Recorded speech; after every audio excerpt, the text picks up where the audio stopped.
जय हिंद। शिक्षा शिक्षा के बिना जीवन व्यर्थ है।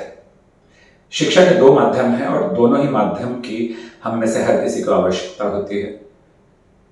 घर से और घर के बाहर से मिलने वाली शिक्षा, जिसे सामाजिक शिक्षा कहते हैं और संस्कार आदि कहते हैं। स्कूल से मिलने वाली और कॉलेजेस से मिलने वाली और इंस्टीट्यूशन से मिलने वाली शिक्षा, जिससे हमें सर्टिफिकेट्स मिलते हैं, जिससे हमें तजुर्बात हासिल होते हैं, जिससे हम उन नुआंसेस को जानते हैं जो हमें आगे चलकर एक डॉक्टर, एक वकील बनने में, एक इंजीनियर बनने में, एक प्रोफेसर बनने में, या एक सॉफ्टवेयर इंजीनियर बनने में, या एक मिलिट्री वाला बनने में, या जो भी स्पेशलिस्ट, या एक संगीतकार बनने में, या एक गायक और अभिनेता बनने में हमारी मदद करते हैं। सन 2022 में जब हम 142 करोड़ से आगे चले गए हैं, हमारे पास आज भी एक समस्या बनी हुई है कि हमारे जो गरीब तबका है, जिसे हम कहते हैं अंडर प्रिविलेज्ड पीपल, वो जो नागरिक हैं, वो जो बच्चे हैं, उन्हें 10th तक पहुंचते पहुंचते बहुत ज्यादा पता नहीं किस हालात में हो जाता है, क्योंकि माता पिता पढ़े लिखे हैं नहीं, अनएजुकेटेड है। उन्हें ये समझ में नहीं आता कि 10th करते करते कि जब हम 11th में जाएंगे, कॉलेज में जाएंगे, हम क्या विषय लेंगे। अभी आज ये दो लड़कियां जिनका आप वीडियो देखेंगे थोड़ी देर में, वो मुझे कहती थी मैं BSF में जाऊंगी, कोई कहती थी मैं डॉक्टर बनूंगी, कोई कहती थी मैं इंजीनियर बनूंगी। समझ में नहीं आया उनको, सबने सिर्फ और सिर्फ कॉमर्स ले ली।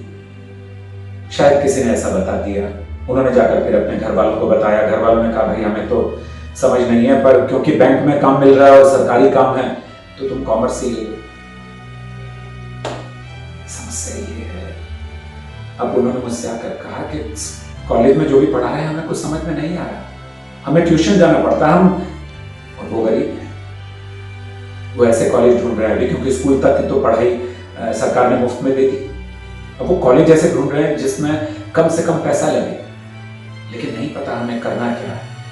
तो उन्हें क्या करना चाहिए और कैसे करना चाहिए, और उनके माँ बाप को कैसे सिखाया जाए, और सरकार कौन से एजुकेशन मिनिस्ट्री ऐसे कौन से काम शुरू करे जिससे कि इन लोगों को लाभ हो जीवन में। 7 o'clock। और आप, ये सिर्फ दो नहीं बल्कि हजारों लाखों लड़कियां लड़के ऐसे हैं जिन्हें 10th के बाद पता नहीं होता कि वो क्या करना चाहते हैं।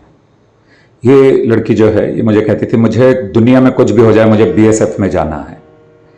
ये वाली जो लड़की है इधर, वो बोलती थी कि मुझे पुलिस में इंस्पेक्टर बनना है और मैं उसके लिए किसी की नहीं सुनूंगी।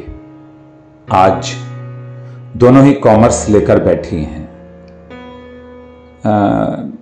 ये भटकती रही इधर उधर। मैंने इनसे कहा एक सेंटर में भेजता हूं, वहां जाकर पता करो कि आपको क्या बनना है, आपकी योग्यता क्या है, आपका दिमाग किस काम के लिए चलता है, आपका शौक और आपका पैशन क्या है। पर नहीं वो बात इनको समझ में आई। फिर जाकर इन्होंने जब लोगों से पूछा, इनकी सहेलियों ने या दोस्तों ने जैसा कहा कि ज्यादातर लोगों ने कॉमर्स लिया तो कुछ फायदा होगा, फिर इन्होंने पता किया कि कौन कौन से, जब हम साइंस लेते हैं, साइंस बायोलॉजी लेते हैं तो क्या बनते हैं, साइंस मैथ्स लेते हैं तो क्या बनते हैं, जब हम आर्ट्स लेते हैं तो क्या बनते हैं, और जब हम कॉमर्स लेते हैं तो क्या बनते हैं। और ज्यादातर स्टूडेंट्स के दिमाग में होता है कि आर्ट्स से तो कुछ फायदा है नहीं, तो कॉमर्स लेंगे, उसमें CA बनेंगे। एकदम डायरेक्टली हम CA बनना चाहते हैं। घर वालों को बताया CA, तो वो समझे नहीं क्योंकि वो अपढ़ हैं घर वाले। तो उनको बताया कि बैंक की नौकरी, घर वाले बहुत खुश हो गए, बहुत खुश हो गए कि बैंक की नौकरी मतलब सरकारी नौकरी, तो सब कुछ पक्का, सब कुछ अच्छा है, तो भाई कॉमर्स ही ले लो। नहीं पता, नहीं ज्ञान, भविष्य में क्या होगा। अब कहती हैं कि जो हमें कॉलेज में सिखाया जाता है वो हमें समझ में नहीं आता, तो ट्यूशन पढ़नी पड़ती है।